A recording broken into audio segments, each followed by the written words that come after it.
بسم اللہ الرحمن الرحیم۔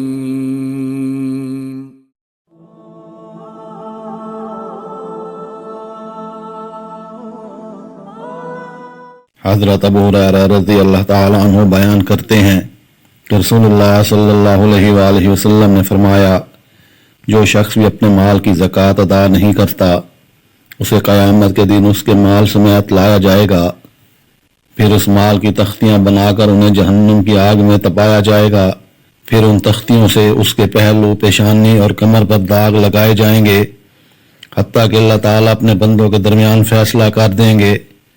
اسے یہ سزا ایک ایسے دن میں مسلسل دی جائے گی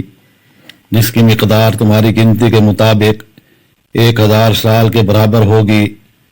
پھر وہ اپنا راستہ جنت یا جہنم کی طرف دیکھ لے گا، اور جو بھی شخص اپنے اونٹوں کی زکوٰۃ نہیں دیتا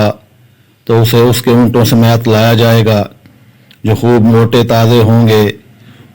اسے ایک وسیع ہموار میدان میں اوندے منہ لٹایا جائے گا، پھر وہ اونٹ اسے روندیں گے۔ جب وہ آخری اونٹ گزر جائے گا تو پہلا اونٹ واپس لایا جائے گا، حتیٰ کہ اللہ تعالیٰ اپنے بندوں کے درمیان فیصلہ کر دیں گے۔ اس کے ساتھ یہ سلوک سارا دن ہوتا رہے گا جس کی مقدار تمہاری گنتی کے مطابق 1000 سال کے برابر ہے، پھر وہ اپنا راستہ جنت یا جہنم کی طرف دیکھ لے گا۔ اور جو بھی شخص اپنی بکریوں کی زکوٰۃ نہیں دیتا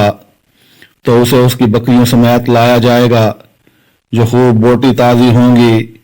تو اس شخص کو ایک وسیع ہموار میدان میں الٹا لٹایا جائے گا اور وہ بکریاں اس کے اوپر چلیں گی۔ جب بھی آخری بکری گزر جائے گی تو پہلی کو دوبارہ لایا جائے گا، وہ بکریاں اسے اپنے کھروں کے ساتھ روندیں گی اور سینگوں سے ٹکرے ماریں گی۔ ان میں کوئی بکری مڑے سینگوں والی یا بغیر سینگوں کے نہیں ہوگی، حتیٰ کہ اللہ تعالیٰ اپنے بندوں کے درمیان فیصلہ فرما دیں گے۔ اسے یہ عذاب مسلسل پورا دن ہوتا رہے گا جس کی مقدار تمہاری گنتی کے مطابق 1000 سال ہوگی، پھر وہ اپنا راستہ جنت یا جہنم کی طرف دیکھے گا۔ صحابہ کرام نے عرض کی، اے اللہ کے رسول صلی اللہ علیہ وآلہ وسلم، گھوڑوں کے بارے میں کیا حکم ہے؟ آپ نے فرمایا، گھوڑوں کی پیشانیوں میں قیامت تک خیر و برکت لکھی ہوئی ہے، اور گھوڑے 3 قسم کے ہیں۔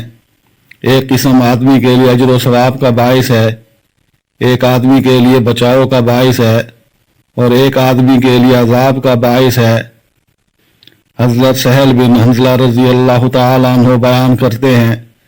کہ رسول اللہ صلی اللہ علیہ وآلہ وسلم نے فرمایا،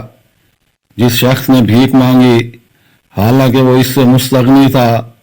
تو بے شک وہ تو جہنم کی آگ ہی میں اضافہ کر رہا ہے۔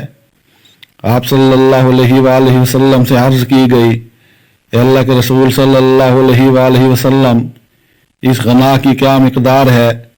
کہ جس کے ہوتے ہوئے بھیک مانگنا جائز نہیں؟ آپ نے فرمایا،